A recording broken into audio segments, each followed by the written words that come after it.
student is Haley Boutel. Haley attends Mediapolis High School in Mediapolis. She's the daughter of Taryn Boutel, and her project is entitled Autism is a Family Affair.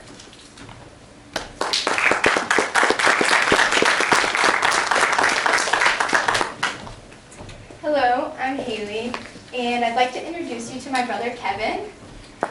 Kevin is the inspiration for my project. He is 25 and he has autism. And I've seen the effects of this on his life and on our family's lives. We didn't find out he had autism till he was 17 years old. And so it was confusing for us why he was so different from us. And that's what inspired me to do this, to show other people what autism is and how awesome people with autism are. Thank you.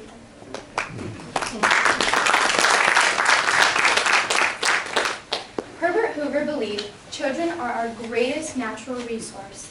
Some children have more obstacles to overcome on their path to success than others.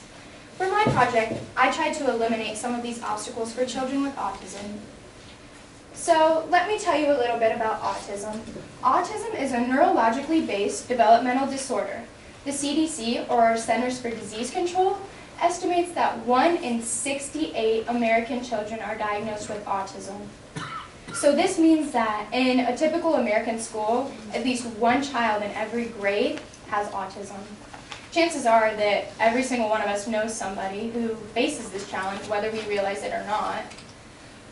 Autism can range from very mild to severe, which is why it is often referred to as a spectrum disorder. It affects a person's ability to interact with the world in many ways. One key way is through impaired social interactions. Those on the spectrum have a hard time understanding how to interact with people. They do not understand that other people have perspectives, thoughts, and feelings that are different from themselves, and often do not read the intentions of others. As a result, they are very awkward and usually have few, if any, friends. Another way involves challenges with communication. Affected children find it difficult to participate in conversations and to understand the subtleties of nonverbal communication, such as facial expressions, body language, and symbolic speech. This leads to much misunderstanding and frustration. People with autism also tend to have a very limited interest and rigid thinking. They tend to know about very few things, but in great depth. They often turn conversations back to their limited areas of interest.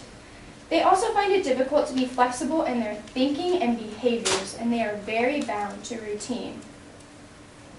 One of the most pervasive areas of difficulty involves sensory issues. One of the deficits in brain processing involves problems filtering input. That means that those with autism are aware of far more sensory input than the rest of us.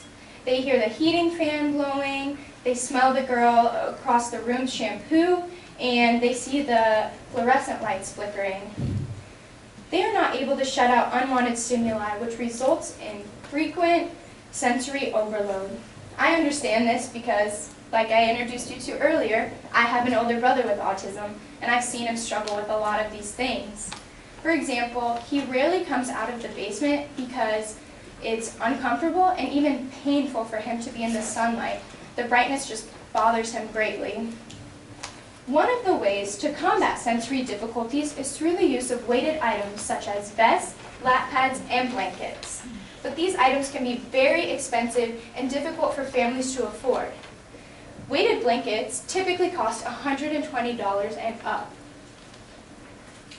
I was inspired by President Hoover's ideas about Hooverizing, arising from the financial hardships of the Great Depression, and worked to make the best use of available resources to provide as many blankets as possible at as little cost as possible.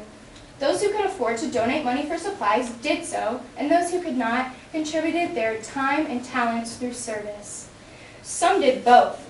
By doing this, it allowed people to participate and feel the joy of serving, even if they didn't have money to contribute. Herbert Hoover firmly believed that people are more than willing to help when they know there's a need. He proved this belief to be well-founded when he formed the European Relief Council to help feed the children of Europe after World War I. They just needed someone to take on a leadership role and let them know what to do. In this case, I took on the role as leader. I started my project by raising a little over $1,000 through personal donations, door-to-door soliciting, and use of social media. I consulted with people with expertise in the field of autism to determine the material, weight, and method of construction to create these blankets. Then I purchased cotton fabric, batting, along with thread, needles, marking, and measuring materials for making them. I coordinated with church and business leaders in various communities and family to arrange work sessions and help recruit volunteers. Now I have some pictures of the process of making the blankets. In these first group of pictures, it's mostly teenagers. It was a church group.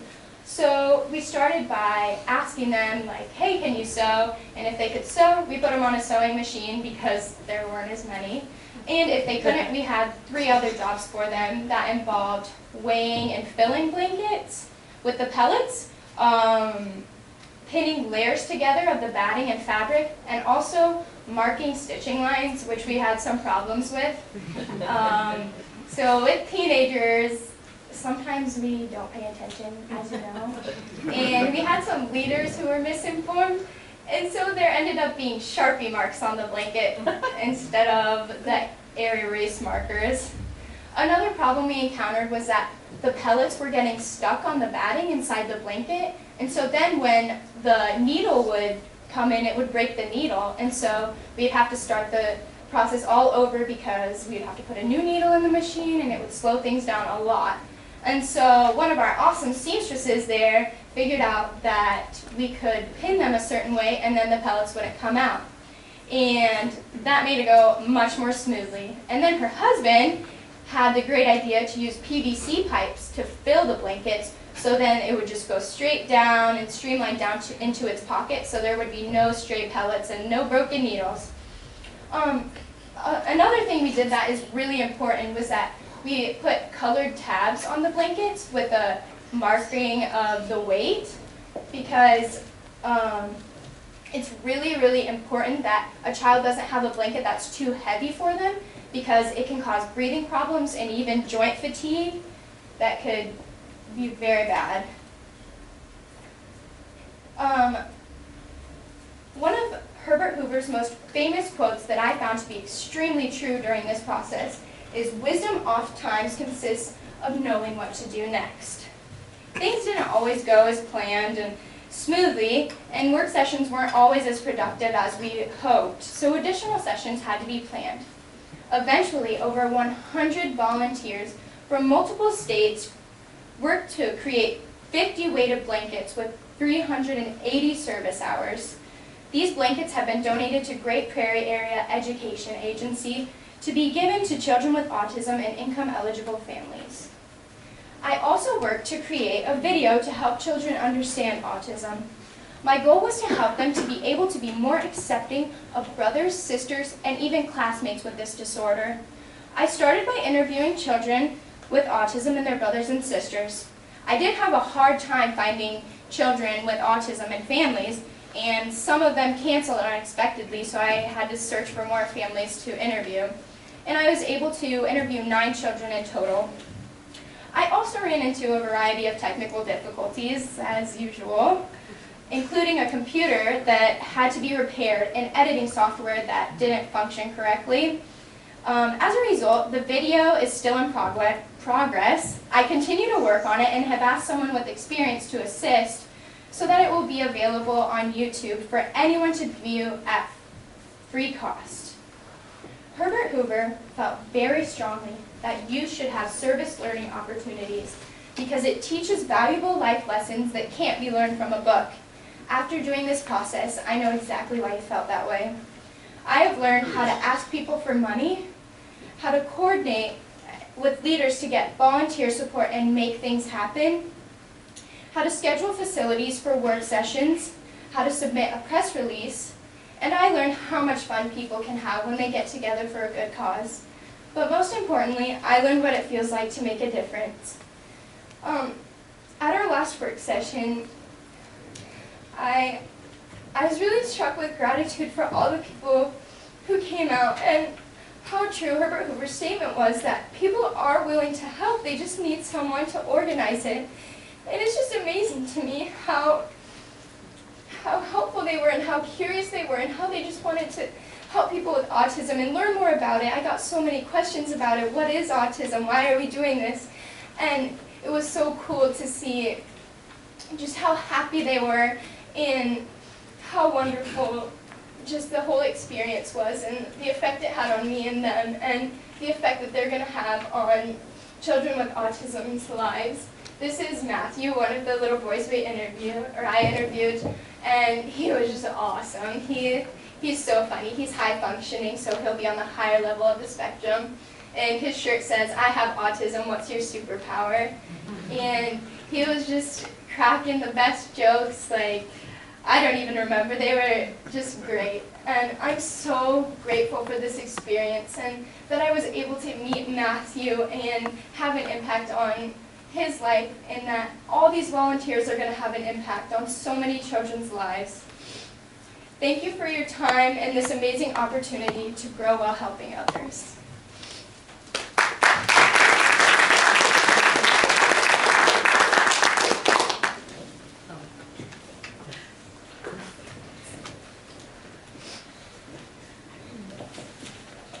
I'm curious about the video you're producing. Mhm. It seems like that has the potential to have a wider impact. Right. 50 Blankets is terrific, but the video could be seen by hundreds and thousands of Yeah. people.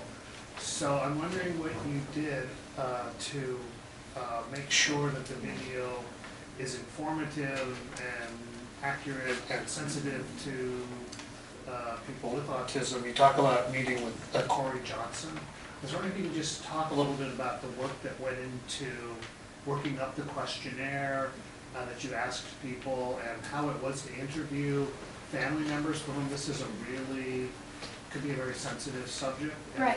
And children with autism who might be difficult to interview. Mhm. Could you talk a little bit about how that went and what kind of Yeah. things you ran into? So I kind of began by just consulting with people with expertise in autism, like school psychologists and people who work for the AEA, and they helped me have ideas to form questions. And so we just had questions of like what it was like to live with them, what their favorite thing was, what was frustrating for them, if they noticed that people treated them differently, and if they could change that they had autism, if they would.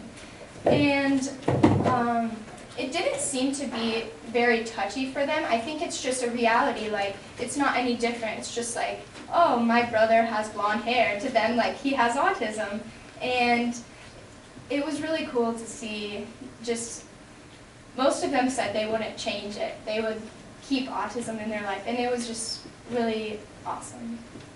And then just to follow up, have any of the AEAs agreed to like house this or host this video for you? Will they publicize it for you, or how are you publicizing it? I think we're gonna have parents, be informed by the people from the AEA, so like psychologists and the social workers, tell them that this video is available if they want their children to better understand autism. Thank you very much for your passion. I sincerely appreciate it. Now, explain a little more in depth for me, please. The blankets, and they're weighted. That helps the individual feel secure. And then also another little, our church, the one at home, people donate leftover sheets so they can make World Relief quilts.